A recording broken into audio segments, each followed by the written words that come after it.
Welcome to Windy Night Stories. Tonight's story is by Sir Arthur Conan Doyle, The Horror of the Heights.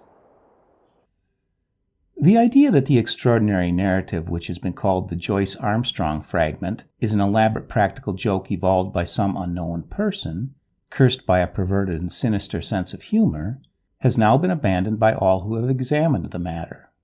The most macabre and imaginative of plotters would hesitate before linking his morbid fancies with the unquestioned and tragic facts which reinforce the statement. Though the assertions contained in it are amazing and even monstrous, it is nonetheless forcing itself upon the general intelligence that they are true and that we must readjust our ideas to the new situation. This world of ours appears to be separated by a slight and precarious margin of safety from a most singular and unexpected danger.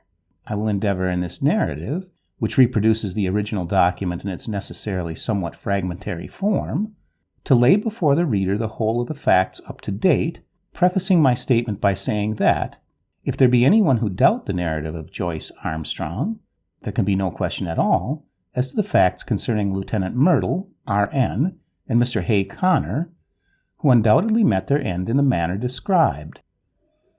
The Joyce Armstrong fragment was found in a field which is called Lower Haycock, lying 1 mile to the westward of the village of Withyham, upon the Kent and Sussex border. It was on the 15th September last that an agricultural laborer, James Flynn, in the employment of Matthew Dowd, farmer, of the Chauntry Farm, Withyham, perceived a briar pipe lying near the footpath which skirts the hedge in Lower Haycock. A few paces farther on, he picked up a pair of broken binocular glasses. Finally, among some nettles in the ditch, he caught sight of a flat, canvas-backed book, which proved to be a notebook with detachable leaves, some of which had come loose and were fluttering along the base of the hedge. These he collected, but some, including the first, were never recovered, and leave a deplorable hiatus in this all-important statement. The notebook was taken by the laborer to his master, who in turn showed it to Dr. J. H. Atherton of Hartfield. This gentleman at once recognized the need for an expert examination, and the manuscript was forwarded to the Aero Club in London, where it now lies. The first 2 pages of the manuscript are missing. There is also one torn away at the end of the narrative, though none of these affect the general coherence of the story. It is conjectured that the missing opening is concerned with the record of Mr. Joyce Armstrong's qualifications as an aeronaut, which can be gathered from other sources and are admitted to be unsurpassed among the air pilots of England. For many years he has been looked upon as among the most daring and the most intellectual of flying men, a combination which has enabled him to both invent and test several new devices, including the common gyroscopic attachment, which is known by his name. The main body of the manuscript was written neatly in ink, but the last few lines are in pencil and are so ragged as to be hardly legible. Exactly, in fact, as they might be expected to appear if they were scribbled off hurriedly from the seat of a moving airplane. There are, it must be added, several stains, both on the last page and on the outside cover, which have been pronounced by the Home Office experts to be blood, probably human and certainly mammalian. The fact that something closely resembling the organism of malaria was discovered in this blood, and that Joyce Armstrong is known to have suffered from intermittent fever, is a remarkable example of the new weapons which modern science has placed in the hands of our detectives. And now a word as to the personality of the author of this epoch-making statement. Joyce Armstrong, according to the few friends who really knew something of the man, was a poet and a dreamer, as well as a mechanic and an inventor. He was a man of considerable wealth, much of which he had spent in the pursuit of his aeronautical hobby. He had 4 private aeroplanes in his hangars near Devizes, and is said to have made no fewer than 170 ascents in the course of the last year. He was a retiring man with dark moods, in which he would avoid the society of his fellows. Captain Dangerfield, who knew him better than anyone, said there were times when his eccentricity threatened to develop into something more serious.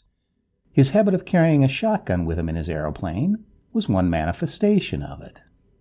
Another was the morbid effect which the fall of Lieutenant Myrtle had upon his mind. Myrtle, who was attempting the height record, fell from an altitude of something over 30,000 feet. Horrible to narrate, his head was entirely obliterated, though his body and limbs preserved their configuration. At every gathering of airmen, Joyce Armstrong, according to Dangerfield, would ask, with an enigmatic smile, "And where, pray, is Myrtle's head?" On another occasion after dinner, at the mess of the flying school at the Salisbury Plain, he started a debate as to which will be the most permanent danger which airmen will have to encounter. Having listened to successive opinions as to air pockets, faulty construction, and overbanking, he ended by shrugging his shoulders and refusing to put forward his own views, though he gave the impression that they differed from any advanced by his companions. It is worth remarking that after his own complete disappearance, it was found that his private affairs were arranged with a precision which may show that he had a strong premonition of disaster. With these essential explanations, I will now give the narrative exactly as it stands, beginning at page 3 of the blood-soaked notebook. Nevertheless, when I dined at Rheims with Caselli and Gustave Raymond, I found that neither of them was aware of any particular danger in the higher layers of the atmosphere.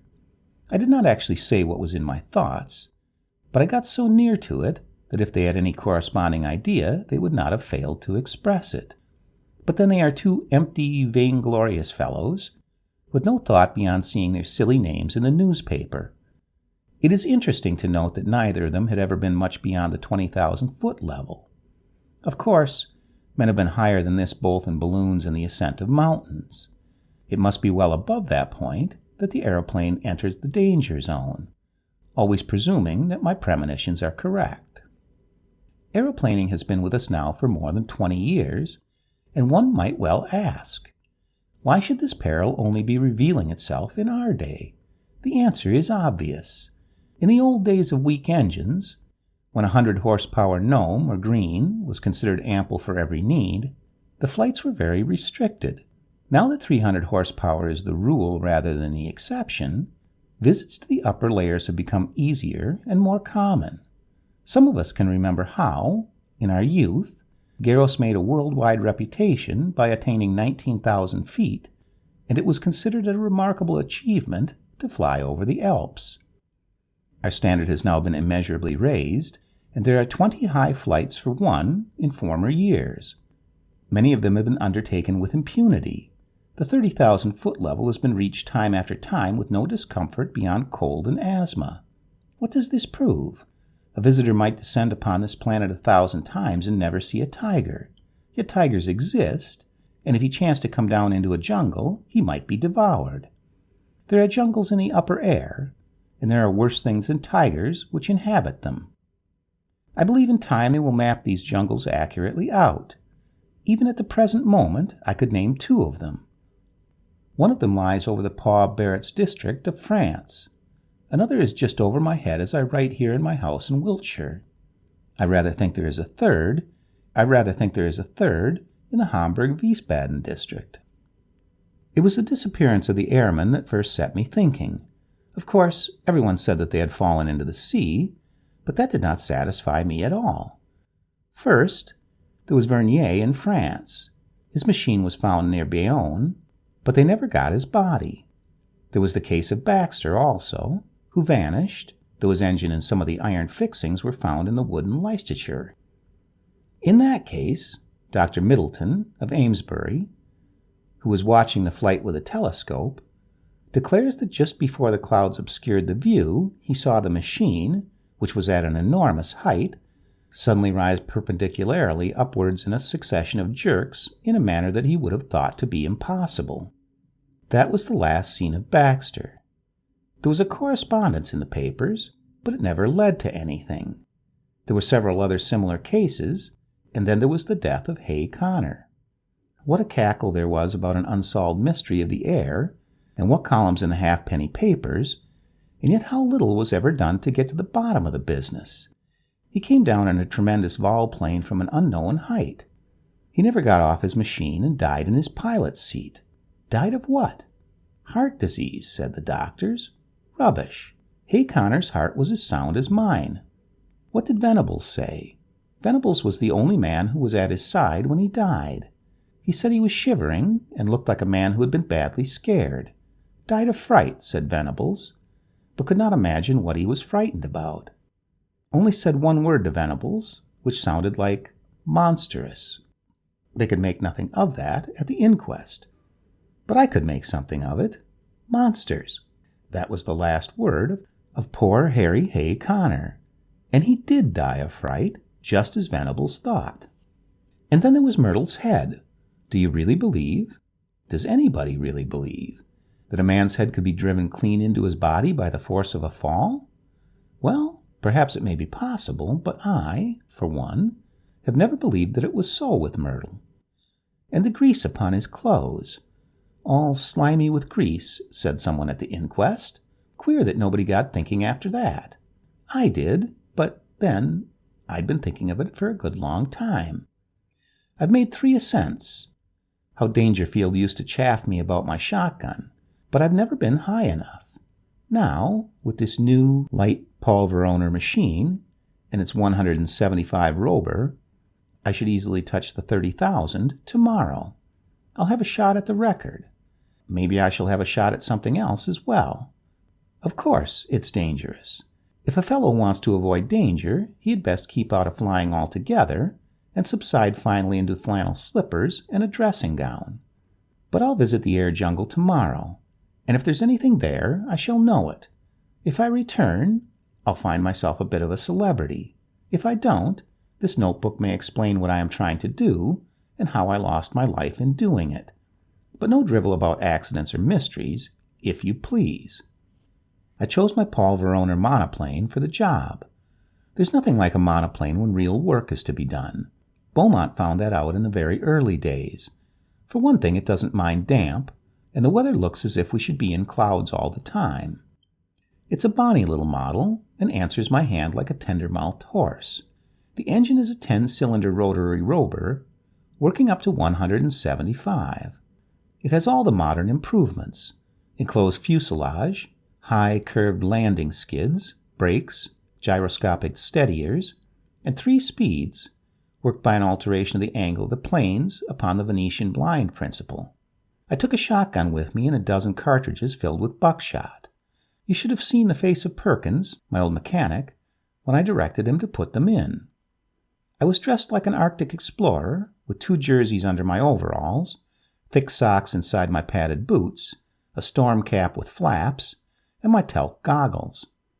It was stifling outside the hangars, but I was going for the summit of the Himalayas and had to dress for the part. Perkins knew there was something on and implored me to take him with me.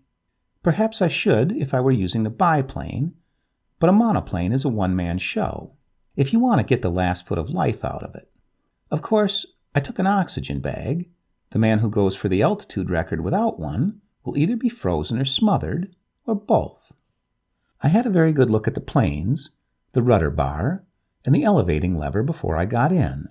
Everything was in order so far as I could see. Then I switched on my engine and found that she was running sweetly. When they let her go, she rose almost at once upon the lowest speed. I circled my home field once or twice just to warm her up, and then with a wave to Perkins and the others, I flattened out my planes and put her on her highest. She skimmed like a swallow downwind for about 8 or 10 miles, until I turned her nose up a little, and she began to climb in a great spiral for the cloud bank above me. It's all important to rise slowly and adapt yourself to the pressure as you go. It was a close, warm day for an English September, and there was the hush and heaviness of impending rain.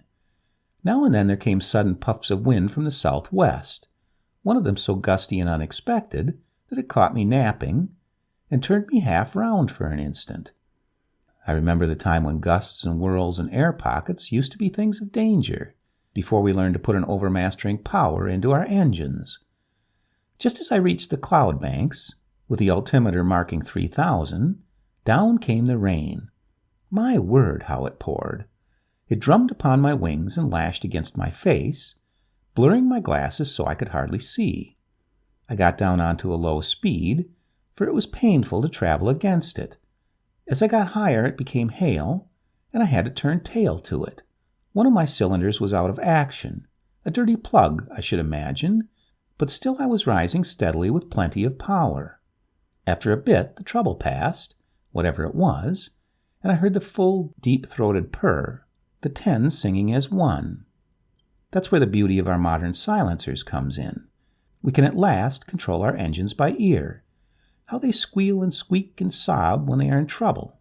All those cries for help were wasted in the old days, when every sound was swallowed up by the monstrous racket of the machine. If only the early aviators could come back to see the beauty and perfection of the mechanism, which has been bought at the cost of their lives. About 9:30 I was nearing the clouds. Down below me, all blurred and shadowed with rain, lay the vast expanse of Salisbury Plain. Half a dozen flying machines were doing back work at the 1,000-foot level, looking like little black swallows against the green background. I dare say they were wondering what I was doing up in that cloudland. Suddenly a gray curtain drew across beneath me, and the wet folds of vapors were swirling round my face. It was clammily cold and miserable, but I was above the hailstorm, and that was something gained. The cloud was as dark and thick as a London fog. In my anxiety to get clear, I cocked her nose up until the automatic alarm bell rang, and I actually began to slide backwards. My sopped and dripping wings had made me heavier than I thought, but presently I was in a lighter cloud, and soon had cleared the first layer. There was a second, opal-colored and fleecy, at a great height above my head. A white, unbroken ceiling above, and a dark, unbroken floor below, with the monoplane laboring upwards upon a vast spiral between them. It is deadly lonely in these cloud spaces. Once a great flight of some small water birds went past me, flying very fast to the westwards. The quick whir of their wings and their musical cry were cheery to my ear. I fancied that they were teal, but I am a wretched zoologist. Now that we humans have become birds, we must really learn to know our brethren by sight. The wind down behind me whirled and swayed the broad cloud plain. Once a great eddy formed in it, a whirlpool of vapor, and through it, as down a funnel, I caught sight of the distant world. A large white biplane was passing at a vast depth beneath me. I fancy it was the morning mail service betwixt Bristol and London. Then the drift swirled inwards again, and the great solitude was unbroken. Just after 10 I touched the lower edge of the upper cloud stratum. It consisted of a fine, diaphanous vapor, drifting swiftly from the westwards. The wind had been steadily rising all this time, and it was now blowing a sharp breeze, 28 an hour by my gauge. Already it was very cold, though my altimeter only marked 9,000. The engines were working beautifully, and we went droning steadily upwards. The cloud bank was thicker than I had expected, but at last it thinned into a golden mist before me, and in an instant I had shot out from it, and there was an unclouded sky and a brilliant sun above my head, all blue and gold above, all shining silver below, one vast, glimmering plain as far as my eyes could reach. It was 10:15, and the barograph needle pointed to 12,800. Up I went and up, my ears concentrated upon the deep purring of my motor, my eyes busy always with the watch, the revolution indicator, the petrol level, and the oil pump. No wonder aviators are said to be a fearless race. With so many things to think of, there is no time to trouble about oneself. About this time, I noted how unreliable is the compass when above a certain height from Earth. At 15,000 feet mine was pointing east and a point south. The sun and the wind gave me my true bearings. I had hoped to reach an eternal stillness at these high altitudes, but with every 1,000 feet of ascent, the gale grew stronger. My machine groaned and trembled in every joint and rivet as she faced it, and swept away like a sheet of paper when I banked her on the turn, skimming downwind at a greater pace, perhaps, than ever mortal man has moved. Yet I had always to turn again and tack up into the wind's eye, for it was not merely a height record that I was after. By my calculations, it was a little above Wiltshire that my air jungle lay, and all my labor might be lost if I struck the outer layers at some farther point. When I reached the 19,000-foot level, which was about midday, the wind was so severe that I looked with some anxiety to the stays of my wings, expecting momentarily to see them snap or slacken. I even cast loose the parachute behind me and fastened its hook to the ring of my leathern belt so as to be ready for the worst. Now is the time when a bit of scamped work by the mechanic is paid for by the life of the aeronaut. But she held together bravely.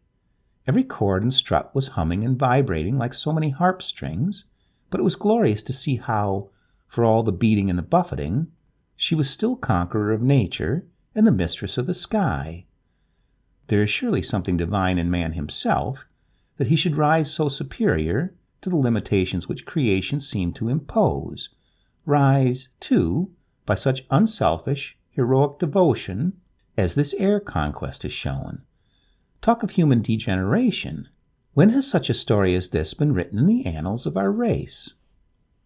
These were the thoughts in my head as I climbed that monstrous, inclined plane with the wind sometimes beating in my face and sometimes whistling behind my ears, while the cloudland beneath me fell to such a distance that the folds and hummocks of silver had all smoothed out into one flat, shining plane.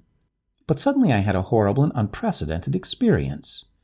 I have known before what it is to be in what our neighbors have called a tourbillon, but never on such a scale as this. That huge, sweeping river of wind of which I have spoken, as it appears, whirlpools within it which were as monstrous as itself. Without a moment's warning, I was dragged suddenly into the heart of one. I spun round for a minute or two with such velocity that I almost lost my senses, and then fell suddenly, left wing foremost, down the vacuum funnel in the center. I dropped like a stone and lost nearly 1,000 feet. It was only my belt that kept me in my seat, and the shock and breathlessness left me hanging half insensible over the side of the fuselage. But I am always capable of a supreme effort. It is my one great merit as an aviator. I was conscious that the descent was slower. The whirlpool was a cone rather than a funnel, and I had come to the apex. With a terrific wrench, throwing all my weight to one side, I leveled my planes and brought her head away from the wind. In an instant I had shot out of the eddies and was skimming down the sky.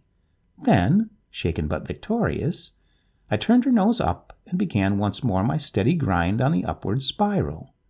I took a large sweep to avoid the danger spot at the whirlpool, and soon I was safely above it. Just after 1 o'clock, I was 21,000 feet above the sea level. To my great joy, I had topped the gale, and with every 100 feet of ascent, the air grew stiller. On the other hand, it was very cold, and I was conscious of the peculiar nausea which goes with rarefaction of the air. For the first time I unscrewed the mouth of my oxygen bag and took an occasional whiff of the glorious gas. I could feel it running like a cordial through my veins, and I was exhilarated almost to the point of drunkenness. I shouted and sang as I soared upwards into the cold, still, outer world. It is very clear to me that the insensibility which came upon Glacier, and in a lesser degree upon Coxwell, when, in 1862, they ascended in a balloon to the height of 30,000 feet, was due to the extreme speed with which a perpendicular ascent is made. Doing it at an easy gradient, and accustoming oneself to the lessened barometric pressure by slow degrees, there are no such dreadful symptoms. At the same great height, I found that even without my oxygen inhaler, I could breathe without undue distress. It was bitterly cold, however, and my thermometer was at 0 Fahrenheit. At 1:30 I was nearly 7 miles above the surface of the earth, and still ascending steadily. I found, however, that the rarefied air was giving markedly less support to my plane, and that my angle of ascent had to be considerably lowered in consequence. It was already clear that even with my light weight and strong engine power, there was a point in front of me where I should be held. To make matters worse, one of my sparking plugs was in trouble again, and there was intermittent misfiring in the engine. My heart was heavy with the fear of failure. It was about that time that I had a most extraordinary experience. Something whizzed past me in a trail of smoke and exploded with a loud, hissing sound, sending forth a cloud of steam. For the instant I could not imagine what had happened. Then I remembered that the earth is forever being bombarded by meteor stones, and would hardly be inhabitable, were they not in every case turned into vapor, in the outer layers of the atmosphere. Here is a new danger for the high-altitude man, for 2 others passed me when I was nearing the 40,000-foot mark. I cannot doubt that at the edge of the Earth's envelope, the risk would be a very real one. My barograph needle marked 41,300 when I became aware that I could go no further. Physically, the strain was not yet as greater than I could bear, but my machine had reached its limit. This attenuated air gave no firm support to the wings, and the least tilt developed into a side slip, while she seemed sluggish on her controls. Possibly, had the engine been at its best, another 1,000 feet might have been within our capacity, but it was still misfiring, and 2 out of the 10 cylinders appeared to be out of action. If I had not already reached the zone for which I was searching, then I should never see it upon this journey. But was it not possible that I had attained it? Soaring in circles like a monstrous hawk upon the 40,000-foot level, I let the monoplane guide herself, and with my Mannheim glass, I made a careful observation of my surroundings. The heavens were perfectly clear. There was no indication of those dangers which I had imagined. I have said that I was soaring in circles. It struck me suddenly that I would do well to take a wider sweep and open up a new air tract. If the hunter entered an earth jungle, he would drive through it as if he wished to find his game. My reasoning had led me to believe that the air jungle which I had imagined lay somewhere over Wiltshire. This should be to the south and west of me. I took my bearings from the sun, for the compass was hopeless, and no trace of earth was to be seen, nothing but the distant silver cloud plain. However, I got my direction as best I might, and kept her head straight to the mark. I reckoned that my petrol supply would not last for more than another hour or so, but I could afford to use it to the last drop, since a single magnificent volplane could at any time take me to the earth. Suddenly I was aware of something new. The air in front of me had lost its crystal clearness. It was full of long, ragged wisps of something, which I can only compare to very fine cigarette smoke. It hung about in wreaths and coils, turning and twisting slowly in the sunlight. As the monoplane shot through it, I was aware of a faint taste of oil upon my lips, and there was a greasy scum upon the woodwork of the machine. Some infinitely fine organic matter appeared to be suspended in the atmosphere. There was no life there. It was inchoate and diffuse, extending for many square acres, and then fringing off into the void. No, it was not life. But might it not be the remains of life? After all, might it not be the food of life, of monstrous life, even as the humble grease of the ocean is the food for the mighty whale? The thought was in my mind when my eyes looked upwards, and I saw the most wonderful vision that any man has ever seen. Can I hope to convey it to you even as I saw it myself last Thursday? Conceive a jellyfish such as sails in our summer seas, bell-shaped and of enormous size, far larger, I should judge, than the dome of St. Paul's. It was of a light pink color, veined with a delicate green, but the whole fabric was so tenuous that it was but a fairy outline against the dark blue sky. It pulsated with a delicate and regular rhythm. From it there depended 2 long, drooping, green tentacles, which swayed slowly backwards and forwards. This gorgeous vision passed gently with a noiseless dignity over my head, as light and fragile as a soap bubble, and drifted upon its stately way.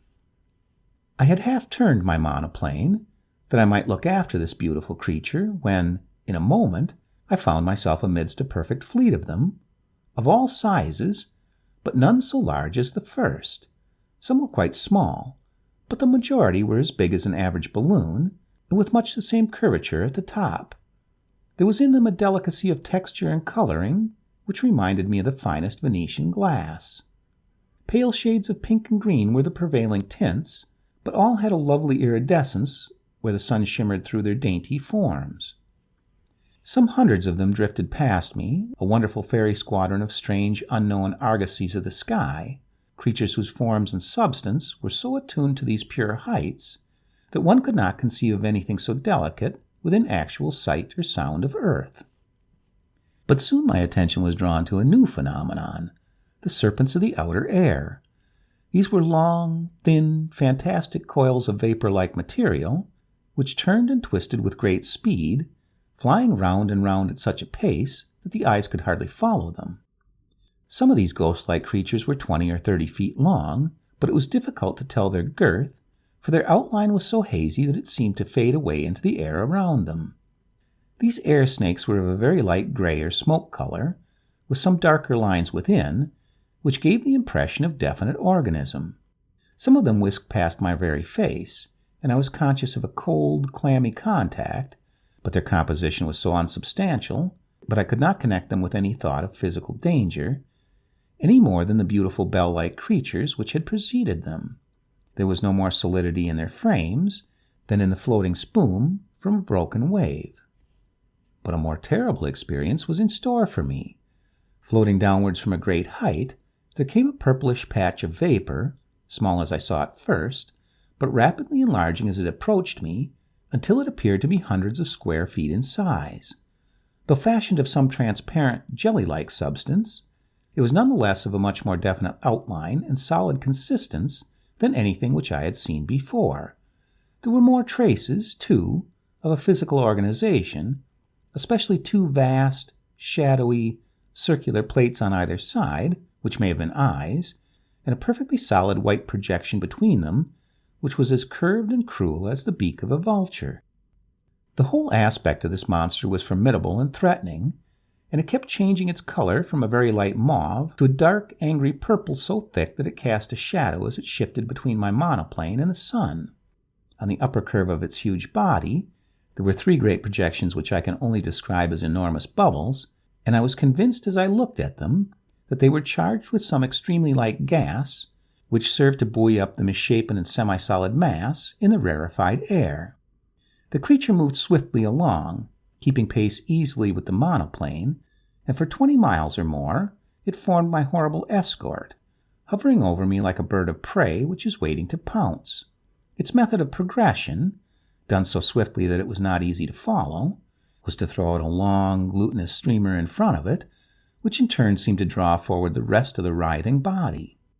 So elastic and gelatinous was it that it never for 2 successive minutes was the same shape, and yet each change made it more threatening and loathsome than the last. I knew that it meant mischief. Every purple flush of its hideous body told me so. The vague, goggling eyes, which were turned always upon me, were cold and merciless in their viscid hatred. I dipped the nose of my monoplane downwards to escape it. As I did so, as quick as a flash there shot out a long tentacle from this mass of floating blubber, and it fell as light and sinuous as a whiplash across the front of my machine.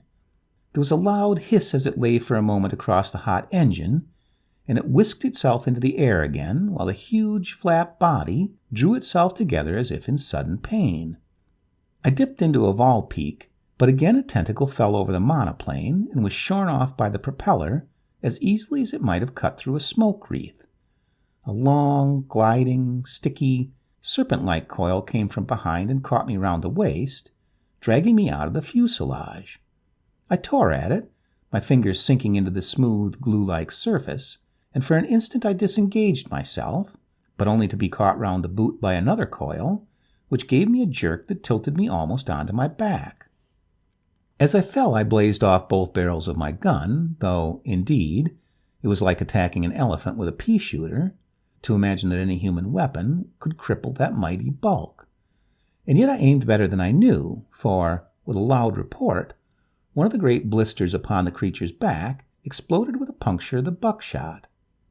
It was very clear that my conjecture was right, and that these vast, clear bladders were distended with some lifting gas, for in an instant the huge, cloud-like body turned sideways, writhing desperately to find its balance, while the white beak snapped and gaped in horrible fury. But already I had shot away on the steepest glide that I dared to attempt, my engine still full on, the flying propeller and the force of gravity shooting me downwards like an aerolite. From behind me I saw a dull, purplish smudge growing swiftly smaller and merging into the blue sky behind it. I was safe out of the deadly jungle of the outer air. Once out of danger I throttled my engine, for nothing tears a machine to pieces quicker than running on full power from a height. It was a glorious spiral volplane, from nearly 8 miles of altitude, first to the level of the silver cloud bank, then to that of the storm cloud beneath it, and finally, in beating rain, to the surface of the earth. I saw the Bristol Channel beneath me as I broke from the clouds, but, having still some petrol in my tank, I got 20 miles inland before I found myself stranded in a field half-mile from the village of Ashcombe. There I got 3 tins of petrol from a passing motorist, and at 10 minutes past 6 that evening, I alighted gently into my home meadow at Devizes, after such a journey as no mortal upon earth has ever yet taken, and lived to tell the tale. I have seen the beauty, and I have seen the horror of the heights, and greater beauty, or greater horror than that, is not within the ken of men. And now it is my plan to go once again before I give my results to the world. My reason for this is that I must surely have something to show by way of proof before I lay such a tale before my fellow men. It is true that others will soon follow and will confirm what I have said, and yet I should wish to carry conviction from the first. Those lovely iridescent bubbles of the air should not be hard to capture. They drift slowly upon their way, and the swift monoplane could intercept their leisurely course. It is likely enough that they would dissolve in the heavier layers of the atmosphere, and that some small heap of amorphous jelly might be all that I should bring to earth with me. And yet something there would surely be by which I could substantiate my story. Yes, I will go, even if I run a risk by doing so. Those purple horrors would not seem to be numerous. It is probable that I shall not see one. If I do, I shall dive at once. At the worst, there is always the shotgun, and my knowledge of... Here a page of the manuscript is unfortunately missing. On the next page is written in large, straggling writing, 43,000 feet. I shall never see earth again. They are beneath me, 3 of them. God help me. It is a dreadful death to die. Such in its entirety is the Joyce Armstrong statement. Of the man, nothing has since been seen. Pieces of his shattered monoplane have been picked up in the preserves of Mr. Bud Lushington upon the borders of Kent and Sussex, within a few miles of the spot where the notebook was discovered. If the unfortunate aviator's theory is correct that this air jungle, as he called it, existed only over the southwest of England, then it would seem that he had fled from it at the full speed of his monoplane, but had been overtaken and devoured by these horrible creatures at some spot in the outer atmosphere above the place where the grim relics were found. The picture of that monoplane skimming down the sky, with the nameless terrors flying as swiftly beneath it and cutting it off always from the earth while they gradually closed in upon their victim, is one upon which a man who valued his sanity would prefer not to dwell. There are many, as I am aware, who still jeer at the facts which I have here set down, but even they must admit that Joyce Armstrong has disappeared, and I would commend to them his own words. This notebook may explain what I am trying to do, and how I lost my life in doing it, but no drivel about accidents or mysteries, if you please. The end.